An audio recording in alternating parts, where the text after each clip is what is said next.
Waking up at sunrise, tears in my eyes. Thank you for joining The Making of a Female CEO, where we go past the Instagram ready CEO and we allow women to take a look at the behind the scenes, what it's like to be on the court of life. Today, Maija-Liisa Adams is joining us, and she is the founder and CEO of Maija-Liisa Speaks, which is an Idaho-based global firm specializing in helping you land a TEDx Talk. Over the last 6 years, Adams helped more than 100 clients. She's spoken to over 700,000 people in unusual stages such as a castle in Ireland, barefoot at BYU, and Ashram in India, again, to numerous people. Maija-Liisa, thank you for joining us. Thanks for having me. What does happiness mean to you? Happiness is having peace and joy at the same time. They're almost opposites of each other, but yet the same, two sides of the same coin. There needs to be calmness and peace there, but happiness is this joy of being in the moment. And that you can just, I guess the calmness is from a deep breath, but then excitement that either a certain person or certain people, like your family's around you, or something exciting has happened, like me seeing one of the TEDx speakers on the stage or speaking myself.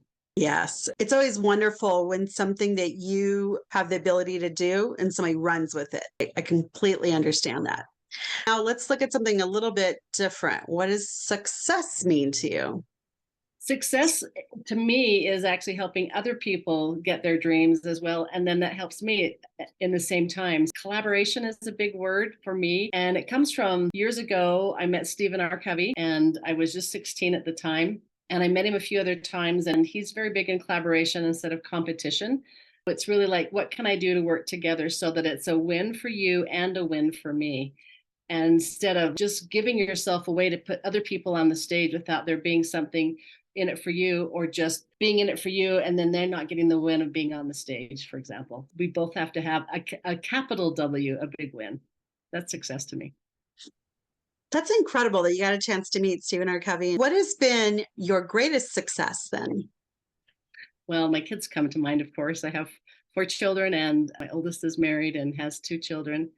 And that's something that I see as my greatest success, because in some ways I wondered, would I even have that opportunity and how would I be as a parent and so forth. And I've just come from spending my semester break with 3 of my kids, and next week see my daughter graduate and be with those grandkids and her husband. That's exciting for me. That's always incredible to have your family win. Before you did the business that you're doing now, you were a regional sales manager for a $1.4 billion value global software company. Were you doing that while you were raising your kids?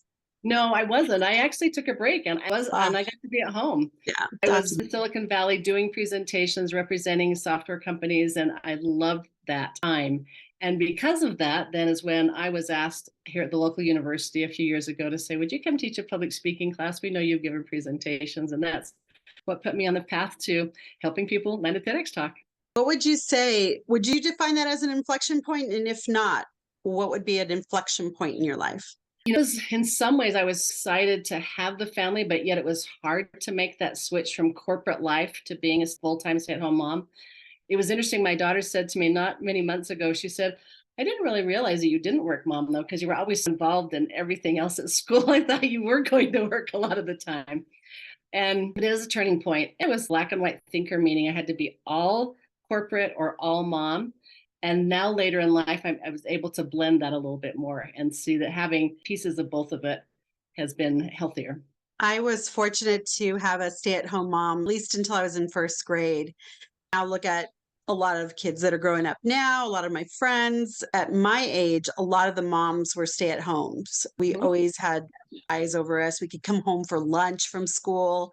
There's all kinds of different things that we could do. It's so... And to be here when your kids come home and not have to worry about that. I'm really, really grateful that I did it. And I'm teaching one class while being that, just to keep that little bit of balance in there.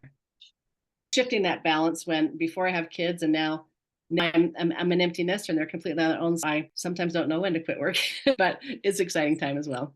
And being able to work to the point where I can go spend a week with them here or a few days there, that's important. What brought you to your knees and how did you get up? April 10th of 2020, their dad died of COVID. And just going on from that, There was a point where I was teaching class and I was starting to have more TEDx clients, and all I could do is what was on my calendar. And recently, when I was visiting, one of my kids said, I don't really remember much since after 2020. And for a long time, for me, the calendar or something, I mean, what day is it? And I'd go April 10th. And they go, no, it's just, no, it's, and you just kind of get stuck back there. It's learning how to deal with that and to help your own kids, yet let them have their own growth at the same time. And then just say, it's okay to move forward with my business and not stay in grief. That brought me to my knees, literally. And getting through it, you would say, was just one step at a time and getting back into business? Or what would you say was the pivotal point in getting you through that? The pivotal, honestly, is prayer. And when I got the message that he was, and I had been trying to revive him, I'm on my knees, literally praying and bargaining that I would do anything. But yet at the same time, I knew it was his time and he was gone. One thing that gets me through that too is, even though it's hard to really pour, I learned to make it easier to pour out how I feel and express it to God. And that seems to make it easier. I mean, you can counselors, you can talk to friends, you can talk to family, but there's just a difference in actually just relying on that strength. And I never felt closer in my life until that. Thank you for your candor on that. I 8 friends and family members that passed away from COVID during 2020 and 2021. Up in their 80s, the youngest was 14. The first one that was my father figure, my mentor of over 30 years, the man that I called dad. What would you say to all the women out there listening who are just starting out or who are hitting the wall time and time again as an entrepreneur, as a businesswoman, as a leader, as a CEO? What would you say to them? I would say that I think sometimes our doubt comes in when we excited about a thing coming down the pike and think, oh, is this good to be true? And then we start to pull back because we think we can't do it. Is to just not compare you to anyone else and take one step at a time and just asking what's next, what's really making that partnership of when I ask a question, either if that's to myself or to a colleague or a potential client or to God, and will really listen for the answer and then take the comes to me, then life goes better. Take it one day at a time, sometimes 1 hour at a time, and one prayer at a time. Being present, that's a really, there is actually nothing else that exists outside of the present. But a lot of us live in our past, and we also live for our futures, right?